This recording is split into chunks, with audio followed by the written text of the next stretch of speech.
KBR న్యూస్కి కూటమి ప్రభుత్వంలో ప్రతి సామాన్యుడికి వైద్యం అందుబాటులో ఉండాలని జగ్గంపేట ఎమ్మెల్యే జ్యోతుల్ నెహ్రూ అన్నారు. కాకినాడ జిల్లా జగ్గంపేట గుర్రపాలెం రోడ్లోని కమ్యూనిటీ హెల్త్ సెంటర్ను జగ్గంపేట ఎమ్మెల్యే జ్యోతుల్ నెహ్రూ మంగళవారం పరిశీలించారు. ఆపరేషన్ థియేటర్, జనరల్ వార్డు, ప్రసూతి వార్డు, ఎక్స్రే రూమ్ వంటి అన్ని సౌకర్యాలను, వాటి స్థితిగతులని పరిశీలించారు. ఆసుపత్రిలోని వైద్యులు, సిబ్బందితో సమావేశాన్ని ఏర్పాటు చేశారు. అక్కడ జరుగుతున్న వైద్యం, పేషెంట్ల ఆరోగ్య పరిస్థితిపై ఆరా తీశారు.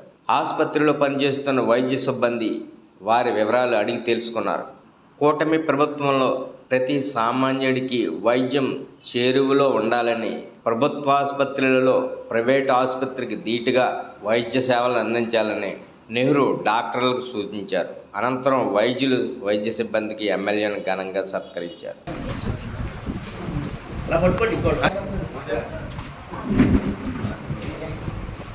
ఇలా చూడండి అందరం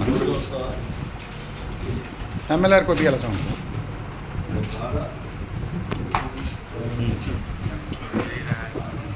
ఇలా చూడండి సార్, కొద్దిగా ఇలా చూడండి సార్. ఓకే అండి.